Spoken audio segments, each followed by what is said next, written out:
Hey everybody, welcome back to History Student Reacts. Today we'll be watching Rome, Episode 7, Pharsalus. So, last time we saw as Mark Antony had to make a very important decision. Should he stay in Rome, try to build his own power base, or should he sail to Greece and try to help Caesar defeat Pompey? In the end, he decided to go and help Caesar, bringing Pullo and Varenus along with him. I'm very interested to see what happens in this episode. It's named after a very famous battle in Roman history, so this will be a curious one to see.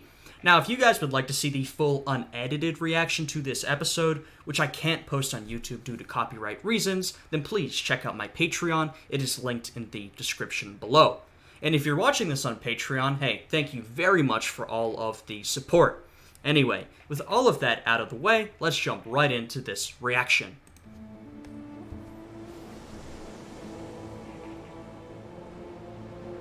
Uh-oh. I reckon this might be the shipwreck we saw last episode, as Pullo and Varenus were heading to help out Caesar. Is that them? Yep, that's them. There's our boys. Campaigning again, though it hasn't started well, you could say.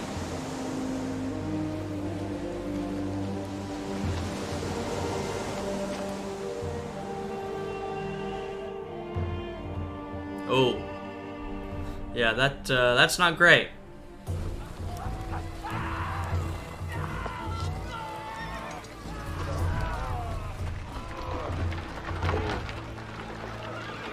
Caesar's men are not doing too well.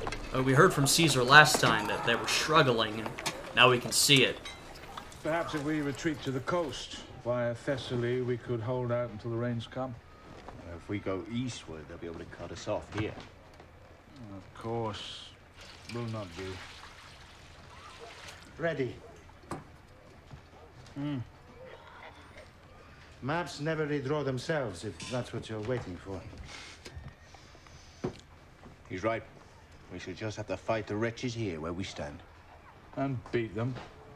Oh, we shall crush them. Doubtless. Dinner for worms. Whole damn lot of them. Dinner for worms. You know, it is good to see Mark Antony back with Caesar. I mean, these two were quite the duo, and like I mentioned, a big part of last episode was Mark Antony deciding, did he want to go his own way, or did he want to stick with Caesar? Now, maybe he's regretting that choice at this point, but in the end, and despite the prodding of Attia, he decided, even though it was a long shot, to stick with Caesar. I think because he knows, regardless of how bad the situation is, Caesar is a more reliable guy than a lot of other allies you could find. I'll put it that way. Torquatus should have something there. A preachership, perhaps. If Torquatus is given high office, then Varro must be given the same, else we'll see no end of trouble. But then, what do we give Labienus? Wow. Okay, interesting. First off, mention of Labienus. We haven't seen Labienus in this series, and I get the impression that we're not going to see him because Mark Antony's already filled that role of second-hand man. But for those that don't know, Labienus was Caesar's second-hand man for the longest time. You know, far before Mark Antony filled that role. But when the Civil War broke out, Labienus turned against Caesar and sided with the Pompeians. And after this point, Labienus will be quite the enemy of Caesar. I mean, he will really fight amongst the Pompeians until the bitter end. So that's an interesting name drop. Also, we're seeing sort of these scenes juxtaposed. Caesar's camp is not doing so well. Him and Mark Antony are struggling. We go to the Pompeians, and they're talking about who is going to be given what position. Shows you that they are pretty confident in what they're doing at the moment. Why so melancholy, Brutus? Oh, do I seem so?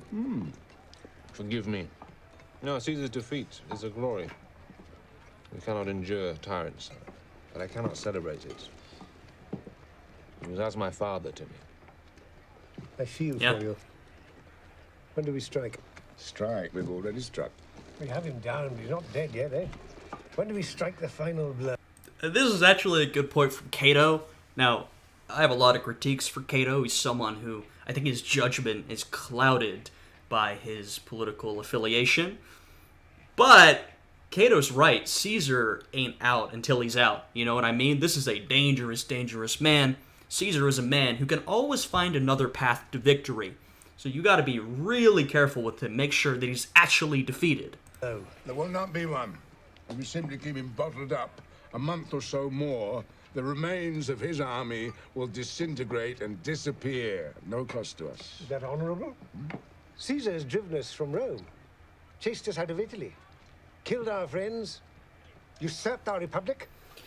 And I will say, not that I'm necessarily an expert on this campaign, at this point, you know, I don't think it was quite as bad for Caesar as they're portraying it, you know what I mean?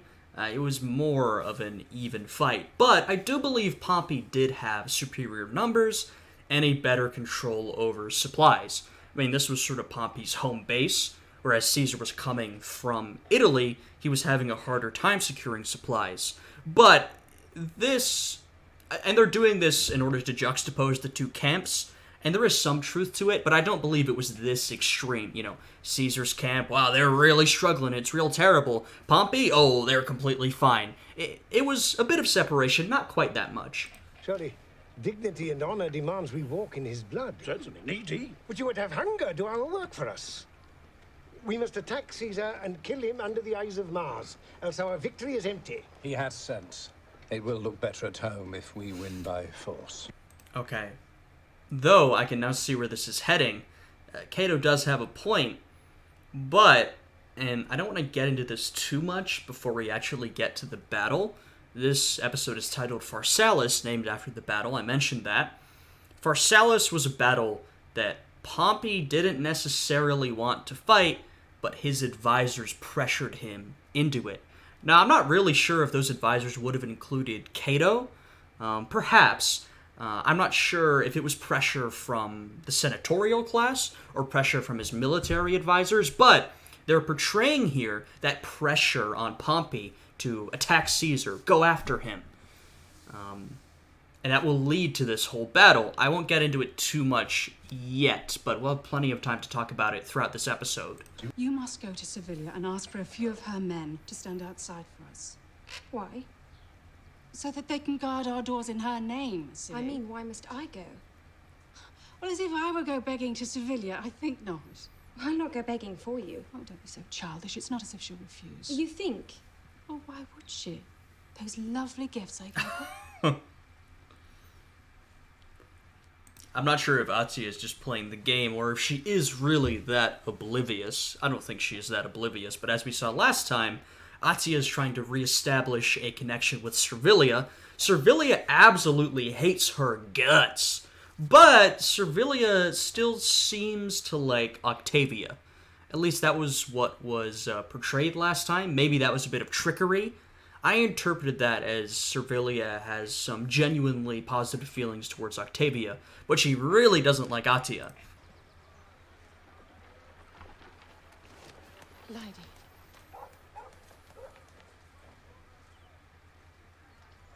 Very nice. Don't. Oh. I'm glad to see you. I've been worried about you. No need. I'm doing very well. Not as well as you, obviously. Do you need money? I've got money if you need some. Yeah, why are you here, Sure you lady? have. Turns out your man backed the right horse. Fortune loves you.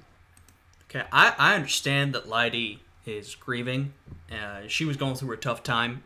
You know, her husband, I don't know if he didn't love her, but he was having an affair with another woman. This is all a very complicated relationship, family situation, you know what I mean? But Lydie, you're just causing trouble at this point. I hate to say it, you know, you're not helping anybody. You're not helping yourself. You're definitely not helping Niobe. So, like, what's your angle? What are you trying to do here? Just go, please. I don't know if Renus is alive or dead.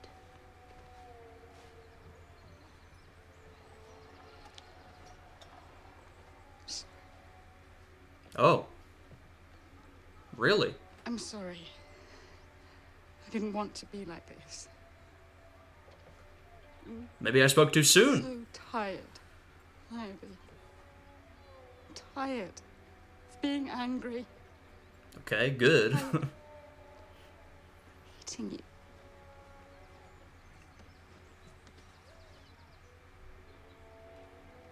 You're all I've got. Jesus. Okay, well now I feel bad again.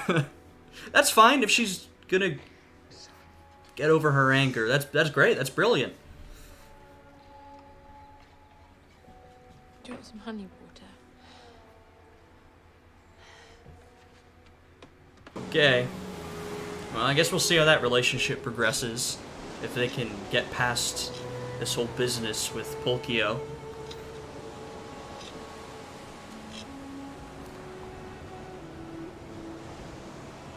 Wasting your time! We'll die of thirst long before we die of hunger. I was like, this is very in character. I wonder how they're going to escape this. Repeat? All these dead men, we can drink their blood. Too salty. Only make you more thirsty. Putrid by now, anyway. Doesn't matter. Everything will be fine. Will it? This is where we die. Yeah, this is such a typical attitude for these two. You know, Varenus, the sensible one, is looking at the reality of the situation and saying, we're done for. There's nothing we can do. Pullo, who I'm not sure how much he really cares about anything, is giving the whole, we'll be fine. I don't know if he really believes that, but that's what he says. He is a fairly happy-go-lucky type of guy, but this is a pretty bad situation. I am very curious about how these two get dragged back into the storyline again.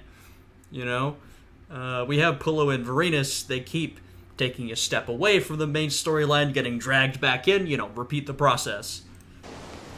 What are you writing? Message to Niobe. All right. Good idea. Send my best Rennie, will you, while you're at it? If there's space. Oh, poor Varenus. Graces don't look lovely. If I'm to be a beggar, I will not look like one. Oh, I'm not objecting, my honey. Well, you will remind Sevilla of what an old trout she's become. Oh, I'm just happy to see you looking so pretty for once. You do so often insist on playing the frump. Ugh. I can absolutely feel Octavia's frustration. I get it. It's... God, she must be so annoyed by her mother constantly. And I will say in the last episode, we saw Octavia was sort of playing her own game a little bit. I'm curious to see if she continues to do that. And I'll be very happy for her if she sort of steps out in her own right. I mean, it seems like she is becoming more and more done with the schemes of Atia. So maybe she'll want to do some stuff on her own. My mother sends me to ask a favor. She fears the consequences of this last battle in Greece. Understandably.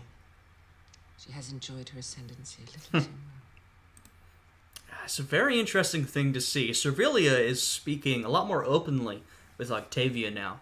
And it's also interesting to think about the alliances here, right? So Octavia and Atia, part of the Julii family, their cart is in many ways hitched to Caesar. Now, Atia tries to do things on her own. She tries to build her own base of power, but they're still tied to Caesar. Now, Servilia, her son, is in with the Pompeians, but she is very much aligned with Caesar, perhaps, or maybe not. It's sort of complicated. I mean, they had this close relationship. It's done. I think Servilia is very bitter, but I don't think she's necessarily aligned with the Pompeians. So it's this sort of curious web of alliances. She hates Atia, but she doesn't seem to dislike Octavia. So you're like, what exactly is going on here? Who is allied with who? And who would betray who if they were given the opportunity? She asks you to lend her some men. To protect our door in your name. Of course. Eleni, send Ajax and 3 or 4 others, whoever he thinks best. Thank you. It's very kind of you. I told my mother she should not presume. She should have what she needs.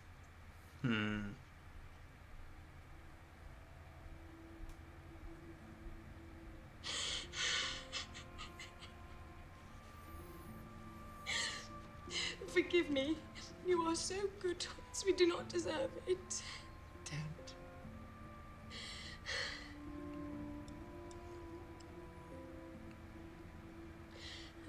I must look afraid. No, not really. You look lovely.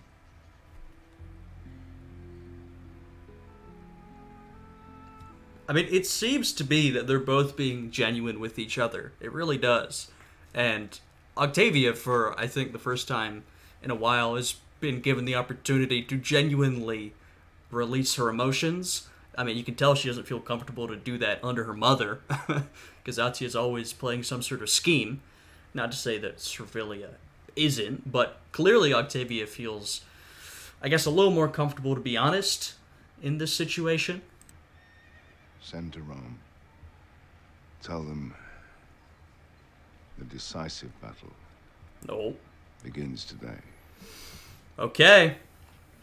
And we saw earlier that Pompey was perfectly willing to just let Caesar and his men starve. You know, he is better supplied than they are. He was willing to just leave them alone. And like I said, that's I believe, some of you who know more can comment down below, I believe that's a tad over-exaggerated. It wasn't quite that bad, though there is some truth to that. But, because his advisors wanted to push him into a battle, you know, you have to defeat Caesar now. You can't leave him until he's truly done, and I do think there's something to that, and a big battle will look better back in Rome. They're playing the political game. Pompey has been convinced, and he's decided, all right, we'll do it. We'll have a major engagement with Caesar.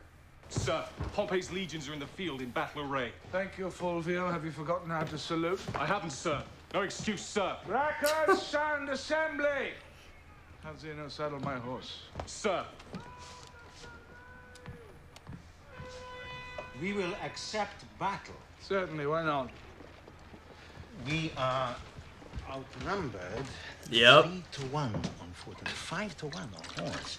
What an... This is very true. Caesar was outnumbered, especially in terms of cavalry. He was greatly outnumbered. The men we have are scared and hungry and desperate. That is the advantage we must press home. I was not aware irony had military usage. We must win or die. Pompey's men have other options. This is true.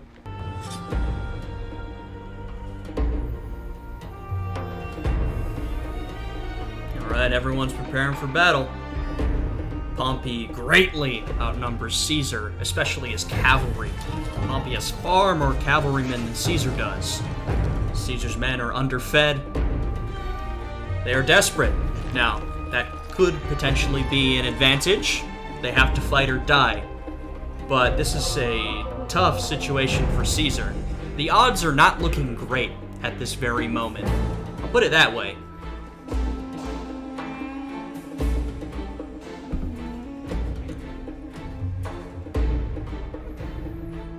Goodbye, Bosco. Well, right into it, eh?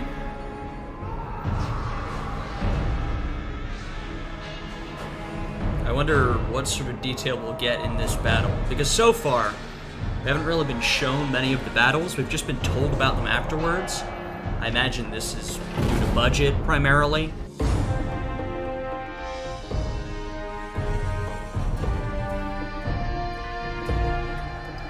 Oh, wow.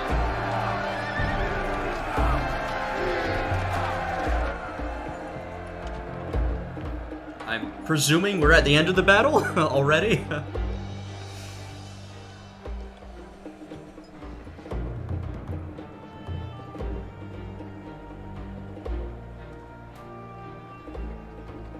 wait to get some confirmation of that. Tell them Caesar has won. Yeah. Okay, so we can talk a little bit about the Battle of Pharsalus. They might tell us a bit about it, but we didn't get to see any of it.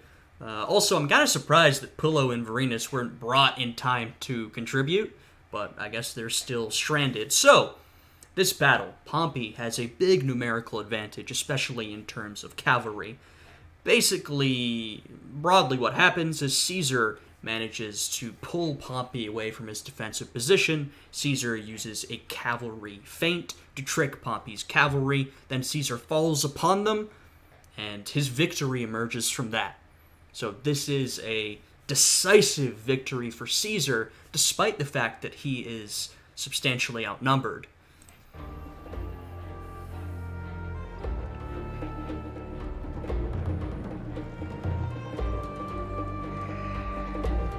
I'm curious to see how they'll show us Pompey's camp after this loss.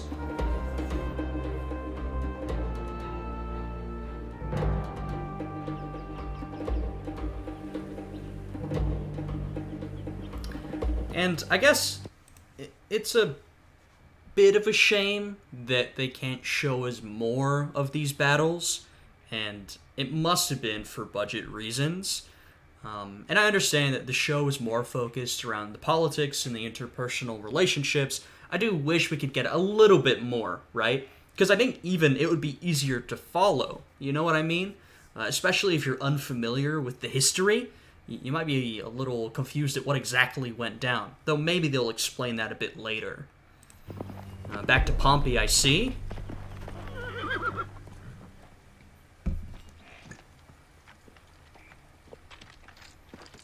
Sir, Caesar's men are coming. Cut my hand. We have to go, sir. They'll catch you. It's not deep, but it hurts. They will kill you. It's of no consequence.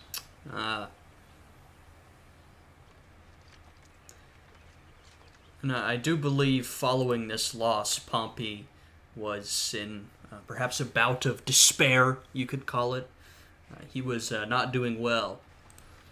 Our forces are routed. Mentally. What are we to do? We shall fight again another day, I do not doubt. And prevail. And prevail. Mm-hmm. But for the present, we must look to our safety. Our safety is nothing. We must leave Greece and look to fresh levies. I may want to ask where. Africa. We must rally the cities of Africa. Africa. This is great. This is great. We're back to the Pompeian camp. Pompey himself is despairing, and now we're seeing, I think we're about to see some split opinion amongst the remaining senators. You know, there's going to be some differing opinions here. Dear gods, we're fast running out of continents. And coin. We have taxed every last coin from Greece and spent it all. What shall we use to buy Africa's loyalty? Seashells? We need buy nothing. We are the Senate of Rome. We are old men with mud on our shoes. We are not beaten until we are dead. Yeah, and we can see the differing opinions here. And this is absolutely true to life. Cato, as I mentioned before, was this arch-conservative. He was absolutely driven by ideology, and I think, frankly, that got in the way of his logic at times. He wanted to fight until the very end.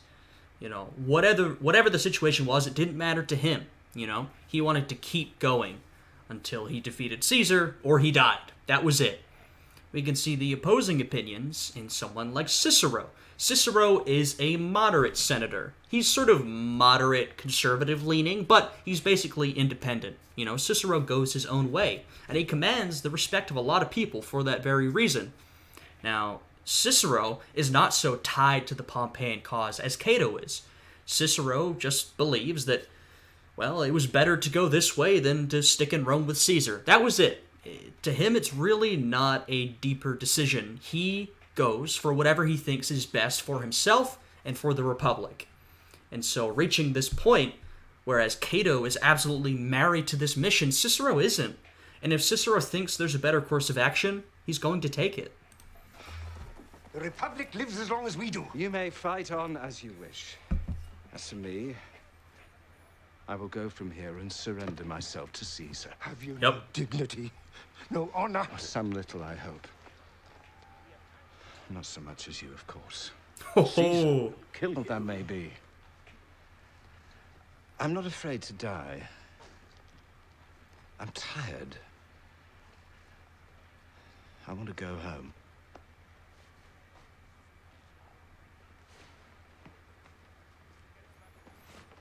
Yes, my feeling's exact. Brutus! Without the force of your name, the cause of the Do not talk to me of the Republic. If I had known what wretched company and rotten food I would endure, if I had known what an old fool. Oh, we're getting the "he's right behind me" gag. But, you know, we saw last time that Cicero already wanted to leave. You know, first off, he doesn't want to be there personally. I also think Cicero's losing hope in the cause. And then Brutus, this is a big departure from Brutus's usual lifestyle. I mean, Brutus leaving Rome to join the Pompeian cause, that was really the first serious, consequential decision we saw him make. You know, he seemed like a bit of a playboy before, not necessarily the most serious type of fellow, and so he is not used to this type of thing. But, yeah, let's see how Pompey responds to these words from Brutus. Fool is Pompey. I would never have left Rome. Oh, there he is. Forgive my anger. I'm not myself. Think nothing of it. I merit your disappointment. Wow. I propose we make for Amphipoli. Have men and money there, we can go by sea to Egypt. Ptolemy's children are loyal friends of mine. Perhaps... The rulers of Egypt. Perhaps it's better we do not travel together.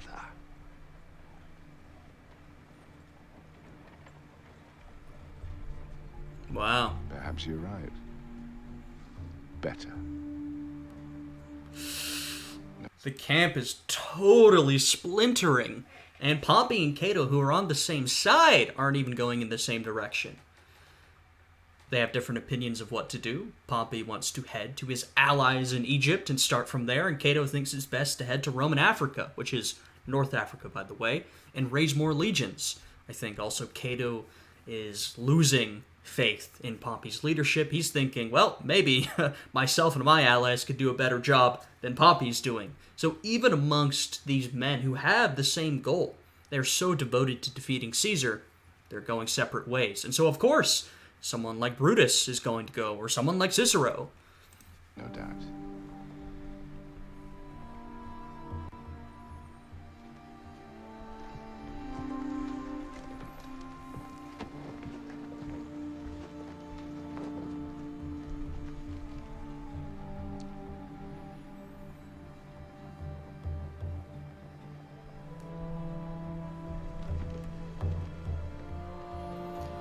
And by the way, following this disastrous loss, Cicero was one of the people who they actually turned to in terms of new leadership.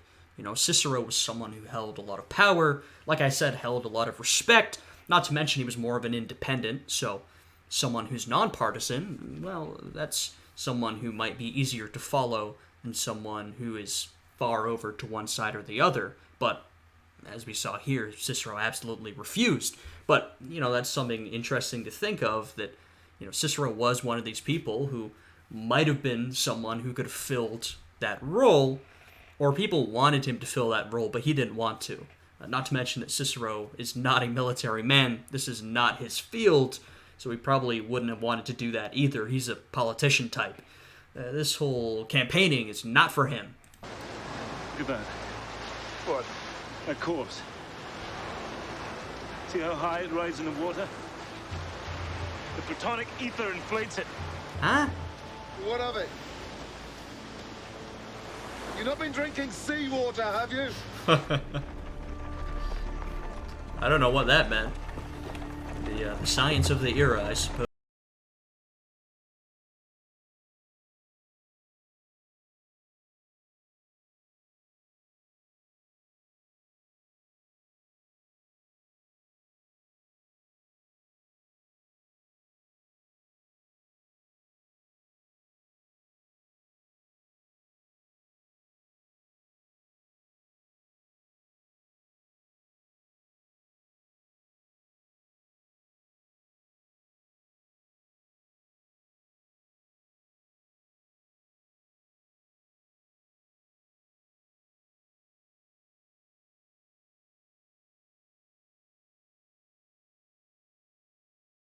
I imagine they shipwrecked off the coast, though maybe it was further out.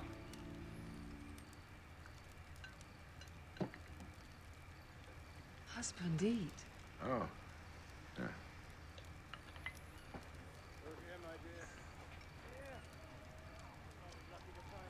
It looks salty. Not at all. It's good, no? Delicious, Mama. And, I mean, at this point, you can see that Pompey himself is losing hope, but look at the movement overall. How much hope does it have left? It's totally splintered. You have Pompey and some of his men heading to Egypt to hopefully gather allies. Maybe. It's more of a long shot. You have Cato and some of his allies heading to Africa to raise more legions. Once again, maybe, but still a long shot. And then you have a pretty sizable contingent of the remaining senators who are trying one way or another to just leave. Either make some sort of truce with Caesar, seek a pardon from Caesar, or just remove themselves from the situation entirely. I mean, if you look at the position of Pompey before Pharsalus and afterwards, everything's gotten a lot worse. So you can see why he despairs. Hello? Husband, wake up. Our people are leaving. Uh-oh.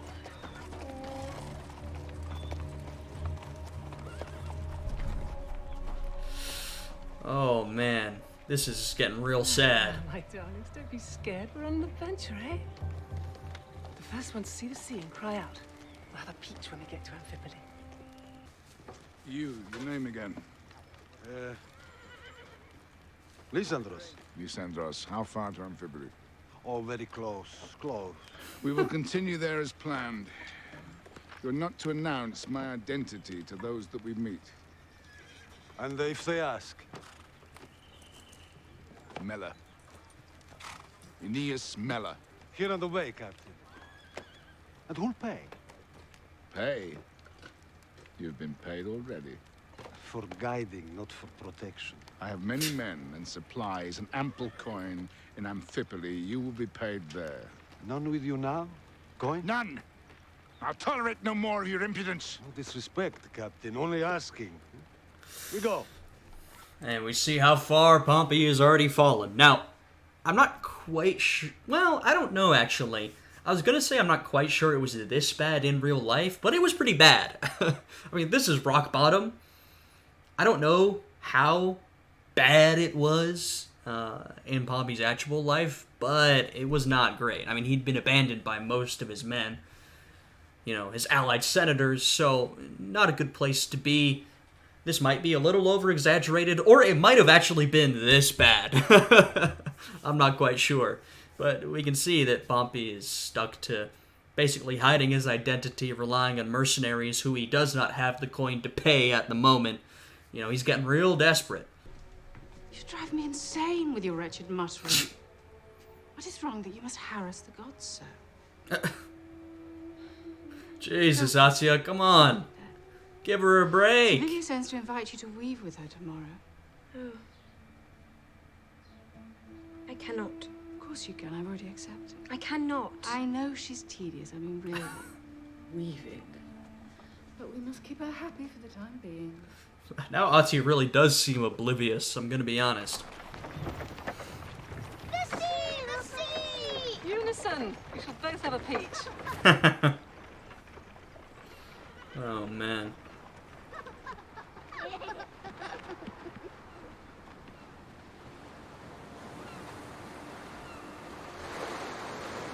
Look, Mama. There are people. No. No way. This is how it's going? Oh, this is quite a twist.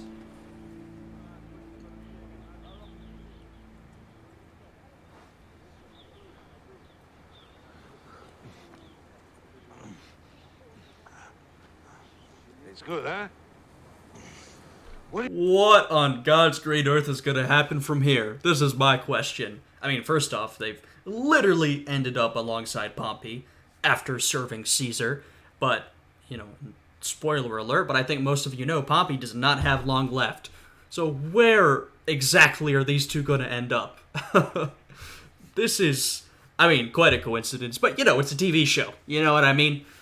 I mean, it sort of revolves in one way or another around these two characters, so they sort of have to be where the action is. I'm so curious to see where they go from here, and, well, how this situation in particular is handled right now. Where do you come from? Brindisi. Romans. I know you. Where do I know you from? I've not seen you before. Sure, I've seen you somewhere. Leave them water and bread. We need to be going. Leave them? Weak as they are? I have no time to waste. Soon be dark, anyhow. We camp here and get to Amphipoli in the morning. I insist we go on. Relax, old man. We get there. Oh. Yeah, who's in charge, Pompey? Ask yourself. You rest easy now, boys. Eat, drink, get your strength back. You and me will be good friends. I was wondering why he planned to stay behind for them. I imagine because they will make good soldiers if they can be brought back to strength. We'll stop here. Why so early? Best to, I think. The dark soon. Who are they? How should I know? Who cares who they are? Sorry. Sorry. All will be well. I assure you. Okay.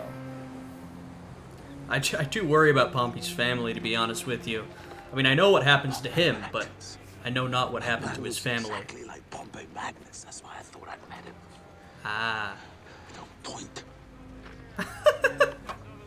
Yeah, come on, you dummy. That is Pompey Magnus. Never. It's hard to believe, eh? His wife and sprouts, too. Oh, Caesar's gonna drown us in gold. Thank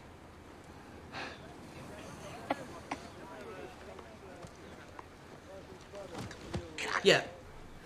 Think about what you're doing for a second, Pullo. Caesar's gonna drown us in gold. Yeah, that's great, man, but y'all are in a bad situation. You're extremely weak. You know, probably very thirsty still. Haven't been fed in a while. Perhaps ill. You are, at this point, quite away from Rome itself. You know, there's a lot of problems here that you're facing. And how is your brother? Is he still in Mediolanum? He is. Ah, Octavian. So I'm told. Healthy air. Domina. What is it, Emily?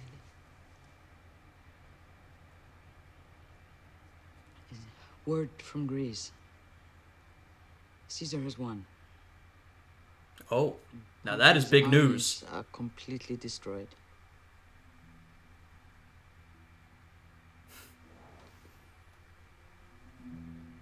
And my son? No word.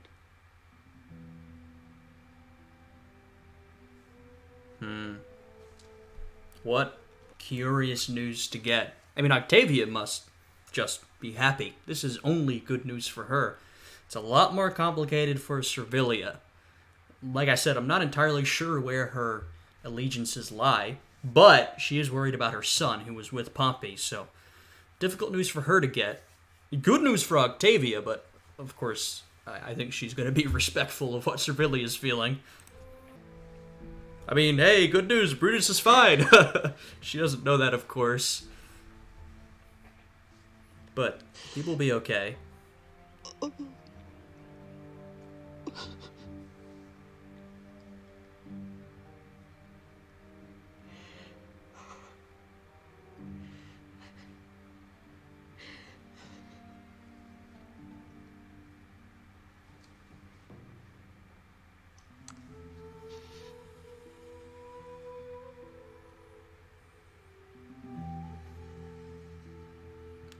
Hello? What's going on here?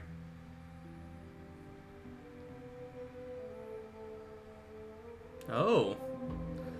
I did not see this coming, I'm gonna be honest.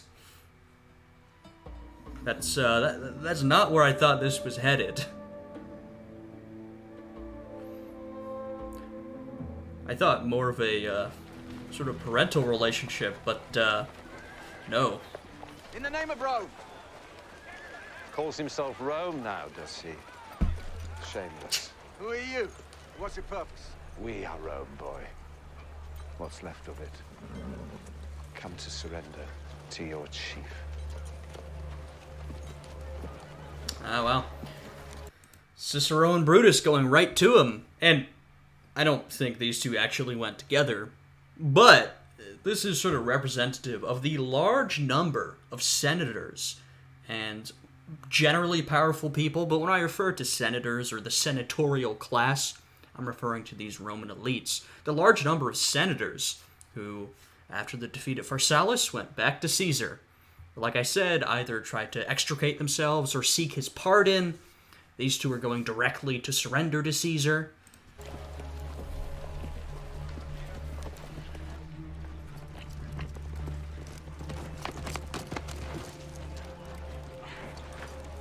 Brutus!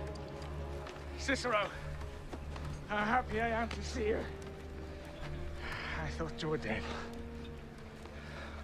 Sir, I'm come here honorably, with no request for mercy, to surrender my arms and my horses as if... Shh! We have no talk of surrender. Yep. We merely quarreled a little. Now we are friends again, eh? Yep. And this is very accurate. As Cicero's about to say, this is most generous. Caesar is absolutely generous and magnanimous in victory. This is one of his character traits. And I think we've seen this already. You know, when Caesar arrives in Rome, unlike Attila, who's lording over everybody, Caesar wants to make friends. He wants to make allies. Because he wants to rule this empire as close as legitimately as he can get to. And what that means is he needs allies. He needs friends. Caesar knows this. Now, Caesar can hold grudges. Caesar can be brutal, especially against non-Romans, but I would say generally Caesar is magnanimous in victory. Not to mention that he is close to a lot of these men, Brutus in particular, and I think he genuinely is happy to see a lot of them alive. He didn't want to end up on the opposite end of a civil war from a lot of these people. He likes a lot of them. So there's that. Plus, like I said, the political reasons. Caesar doesn't want to alienate these people. He wants to bring them in to his new style of ruling, to his new government. And this is being shown here. So yeah, this is very accurate. Most generous of you, and natural to your manly nature, but I cannot. My poor boy. I'm sorry. I am so sorry. It is I. I'm sorry. I presented you with an impossible dilemma. You did only what you thought honorable, I'm sure. I kiss you for it. Thank you. I will not forget this grace. As I was saying, a most generous... But what of Pompey? Tell me he lives. He lives. Thank the gods. This is great. This is a great little conversation. And it's showing us a lot of things that were actually true of the history. Now, first off, you can see that Cicero, and I think especially Brutus, are still a little torn up. They're unsure of how to react. And Caesar asks, where is Pompey? Does he live? And he is very glad to hear that Pompey lives. Now, you might be thinking, I know Caesar's magnanimous, but being happy that Pompey's alive, isn't that a step too far? No. No, it is not. Caesar is truly magnanimous in victory. He really wants to keep the violence to a minimum after he wins. Now, as I said, Caesar is perfectly fine indulging in violence when it suits him, but he wants to bring people in. Also, him and Pompey were quite close at one point, so even Pompey, Caesar does not want to see him killed. Where is he? He wants Pompey to come and surrender to him. That would be the best case scenario. He's about to be told that Pompey isn't doing that. He does not plan to surrender. That is insane. He cannot escape. Where can he go? Scipio with him. Cato. They have fled to Africa. What am I thinking of? Asking you questions. like I said, Caesar knows that the best case scenario is that everyone comes to him and surrenders, and he handles it well. This is still a great day for him. You know, he's won this fantastic battle. A lot of these powerful senators are coming to him and surrendering, but he's not quite perfect, because a contingent of senators led by Cato have fled to Africa, and Pompey and some of his men are fleeing to Egypt. Caesar would rather they come to him and surrender. Then you must be so hungry and thirsty. Come. I think I would rather. I insist. Brutus seems especially unhappy right now. Cicero seems a little nonplussed. Brutus seems pained. Though you can understand why it would be difficult. I mean, for Brutus especially, it's very complicated. You know, this was a man who he was close to, and he made the most significant decision of his life to leave Caesar behind, leave Rome behind, and fight against him in this brutal, brutal conflict. And now he comes back. That's got to be complicated. Brutus seems like he's in a lot of pain. Cicero seems a little more just nonplussed. You know, he's not quite sure where he's at, which makes sense. Cicero has a bit less of a personal connection. Plus, as we've mentioned, Cicero is more of a practical character. I think he's a little more cerebral in how he looks at things.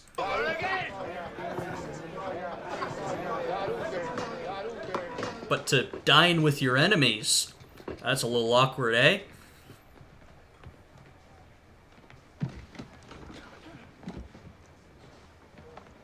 Very awkward, actually. Caesar's magnanimous, but that doesn't mean all of his men are. You see that look? As I was just saying, Caesar's magnanimous, and that was him telling Mark Antony, behave yourself. Because you know Mark Antony, he definitely is the type to lord his victory over others. He wants to celebrate. He does not want to play nice with these Pompeians. And so that was Caesar telling him, I swear, if you don't behave yourself, you're going to be in a lot of trouble.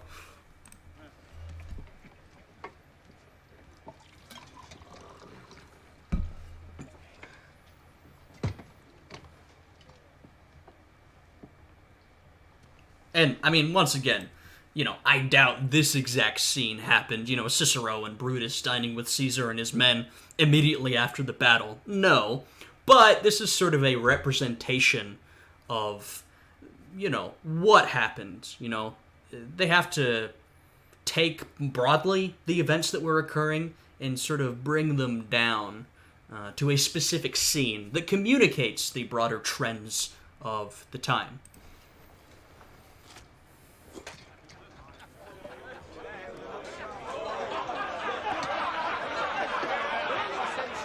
All right, everyone's back to it. I wonder how they're going to deal with the next part of Pompey's story. Hello, friends. Feeling better, eh? Strong? Strong enough. Tell me something. What was the name of that Roman? His name is Aeneas Mela. Aeneas Mela. That's what he said. What do you hear of Caesar and Pompey?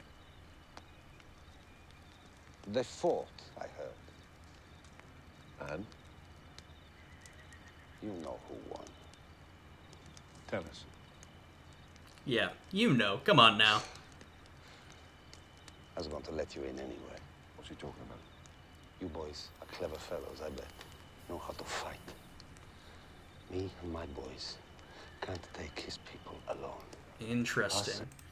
It kind of seemed like that's how they were framing it. That this guy's going to try and take on Pompey and his men, presumably for a reward. That's not quite what happens in Pompey's real life. You together? No problem. We go down middle on the reward. Not a bad idea. You can have the wife and children. I take the slaves. Walk away. Do not speak of this again. I see. I knew Varenus wouldn't be into that. Think you can keep the reward for yourself? Fuck you. Not going to happen. Don't. Fuck you. I gave you your lives back. I can take them away again, easy. I am finished speaking. You will turn and run. That way. That way? What about this way? Do not stop until you're out of my sight, and do not delay, or I will kill you. I knew Veritas would do this. This is so typical. I am finished speaking.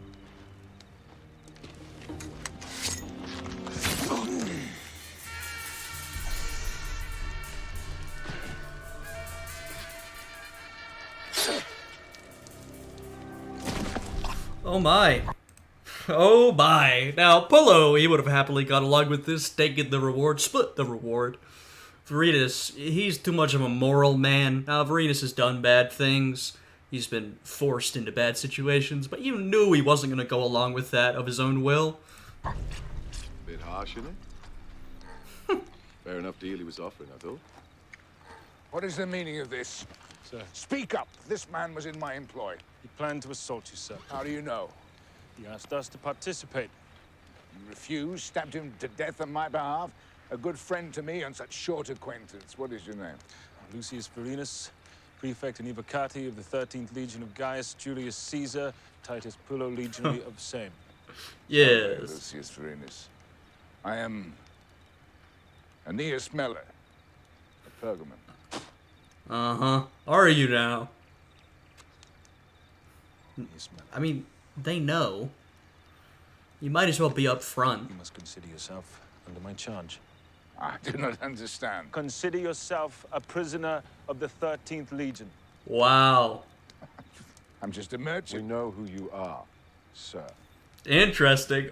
This is great. So Veritas still wants to take a prisoner. He's just not okay with going along with the other plan. What a convenient place for these two to end up. Can they commandeer Pompey? Just the two of them. I own you now, understand? You, bury him. The rest of you, don't let him leave. Lucius Vorenus, I must speak with you alone. Stay here. Probably best. Of course, I do not say I am who you think I am. But I've spent some years in the army. Perhaps we met on some campaign or other. Perhaps that's why I seem familiar. Uh-huh. Perhaps. I recall the 13th was at Alesia. You were. There's a battle I've always wished to have seen.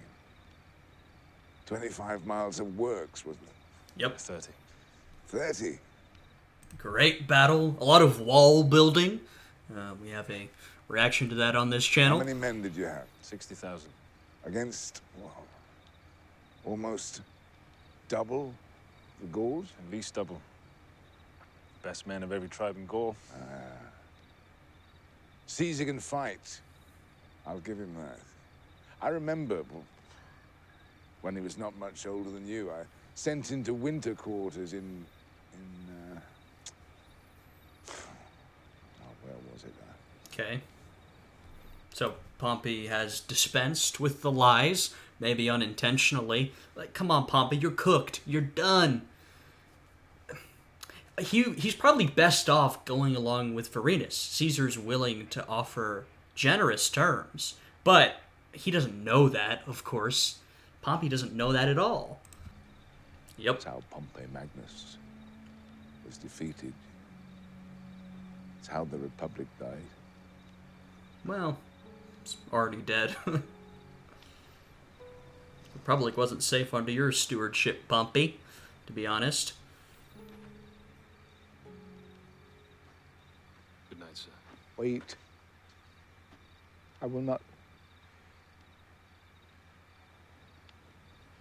ask favor or mercy for myself, but I beg you, consider the fate Oh, jeez. of my wife and children. Man, this is sad. Let me take them to Egypt, where they will be safe and friends. Consider that.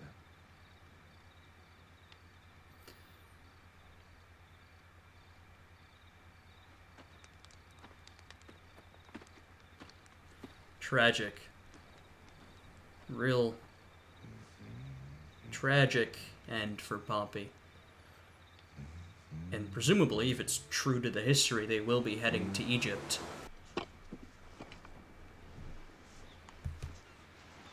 Go back to sleep. Or are they leaving?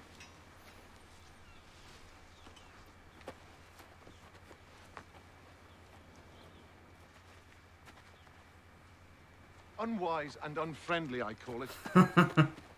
Unwise and unfriendly. Wow. And for why? Interesting. Okay, this makes a little more sense. I was really curious about how Pompey's story was going to go with these two involved. Well, I can see Pompey's story is going to go without these two involved. They've left. That does make sense, though. I think... I mean, they had a series of actions available to them, but it does make sense for Vorenus to just try and wipe his hands clean of the whole thing. You know, he really doesn't want to be involved. First off, he has some allegiance to the Republic, the now dead Republic. He feels bad for Pompey, I'm sure. I'm sure he has some respect for Pompey, not to mention the man's family. And so I guess to Vorenus, the best course of action is, you know, not to capture him and take him to Caesar, not to kill him. Also not to take him where he needs to go, but just to leave him. Just let it happen. Now, Pullo, you know, he's got the dollar signs in his eyes. He saw the opportunity for a big payday, which makes a lot of sense. And, I mean, if you keep in mind the fact that if Pompey would have been brought to Caesar, then Caesar would have dealt with him very kindly. You know, he was not planning to execute Pompey. He wanted to befriend and ally with him again, if possible. Maybe that wouldn't have been possible. So it actually wouldn't have been necessarily a bad fate for Pompey had he been brought back to Caesar, but neither of these two know that. You know, Pullo's just in it for the cash. So, interesting. And now Pompey continues from here to Egypt. Why? We had him. We had him. Horses. Never mind horses. Never mind gold. Caesar would have given us farms and fields and orchards and great flocks of slaves and cattle and this knows what. Just Pompey Magnus is no damn slave to be sold for money. Don't see why not. There's a great deal you don't see. It's a great deal he doesn't see neither. I mean, it's a difference in opinion. It's not that one knows more than the other, frankly. It's a difference in opinion. We've seen that Vorenus is kind of the sanctimonious type. You know, he holds a lot of things dear. He holds a lot of tradition dear, the Republic. He has some respect for figures of authority or figures of great accomplishment like Pompey Magnus. Pullo, on the other hand, does not. You know, he is in it for himself primarily. Now, we've seen him act kindly at times, but Pullo is mainly in it for himself. And he does not hold things like tradition or the Republic or Pompey Magnus dear, at least not for their own sake. So, once again, these two show us sort of different ends of the spectrum, even though they have often been on the same side.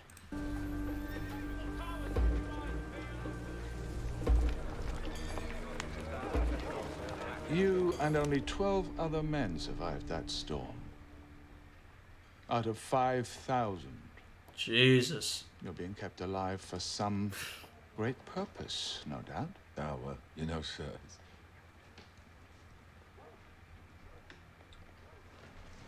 Yes, some interesting news. Indeed.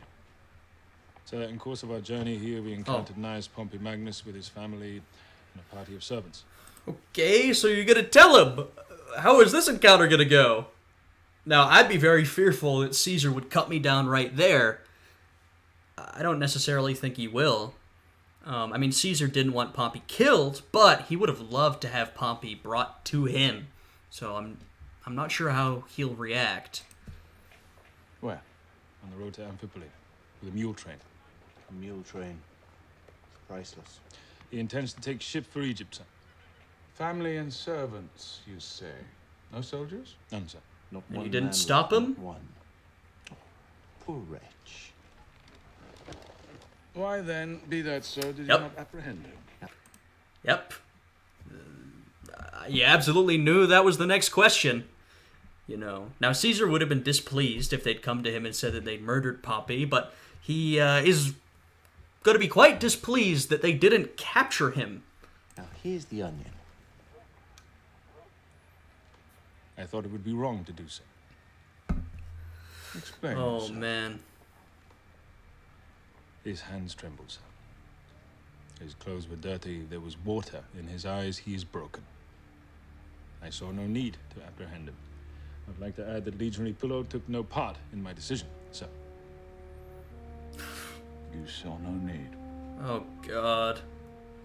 Do you not Varinus. see that Pompey may be broken like a Dacian catamite and still be dangerous? Varinus, come on, man. What? You didn't have to tell them. Varinus is that guy who, his morals are so strong, and you can respect that, but he really gets himself into a lot of trouble. You know, due to his morals, he didn't want to apprehend Pompey, but then also due to his morals, he had to come and tell the truth. You know, you could compromise at times. I would, if I had made the decision not to take Pompey, and frankly, I think I would have just apprehended him and taken him to Caesar, but if I hadn't, I absolutely would not be telling Caesar any of this. You know, maybe I'd tell him, oh, I heard from a traveler that Pompey's down here, but I would not be saying this. If he is still living, he will be a standard around which our enemies will gather. As long as he can be propped on a horse, he's dangerous. But you saw no need to apprehend him.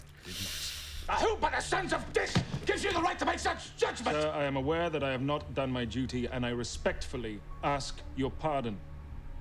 Oh, My Jesus. pardon, he asks. Though I will say, the real Caesar did not want Pompey killed. In this instance, it kind of seems like what Caesar's suggesting is that it would have been better for them to kill Pompey, but he doesn't want that. Not at all. I ought to have you scourged and crucified.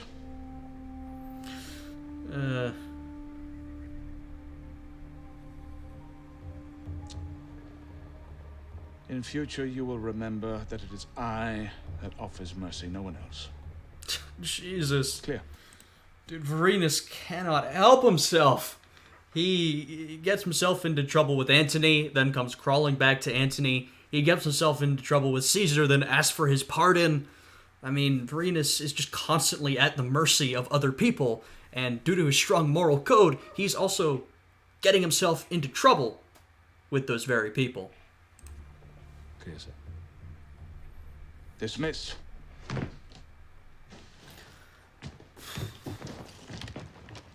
I do not like to disagree with you, but you're being far too lenient with him. He let Pompey go, and you let him live? The man should be made an example of.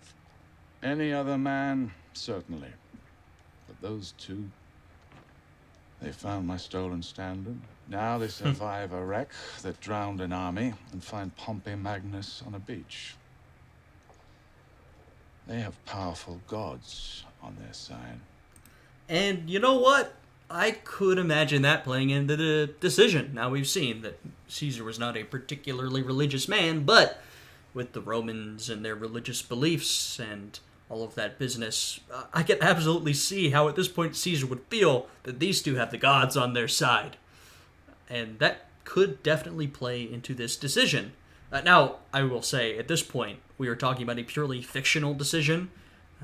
Nothing like this happened in real life. But there's truth to be pulled from it, you know? And I will not kill any man with friends of that sort. Posca, tell Fulvio to start breaking camp. We're going to Egypt.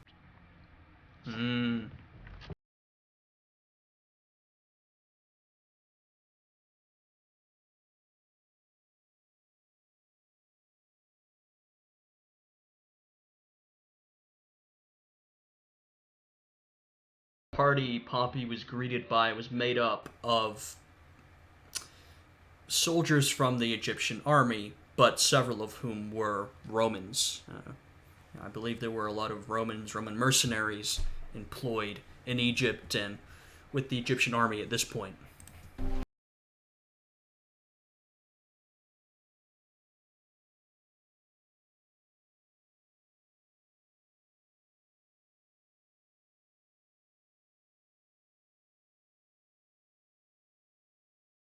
Hey, sir. Remember me? Oh, Lucius Septimius. Centurion Septimius, as was. Yep. There you I go. was with you in Spain. 4th Legion, 3rd Cohort. Lucius Septimius, of course. What are you doing here, of all places? Working for the Gippos, sir. Huh? I know, sir. It's not the 4th by no means. Man's got to earn his salt, though, eh? There you go. That's exactly what I said. We have a former Roman soldier who is now in the employ of the Egyptian army. True enough. What's all this then, soldier? Not much of a welcome party. Oh, you know Egyptians, sir. It's just their way. Funny people. And this is the man who Pompey was met by, specifically.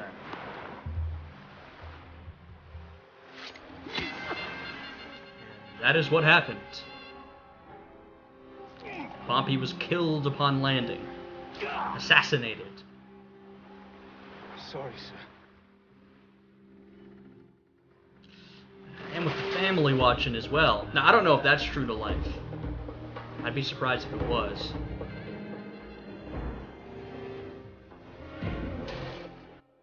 Oh, man. Yep.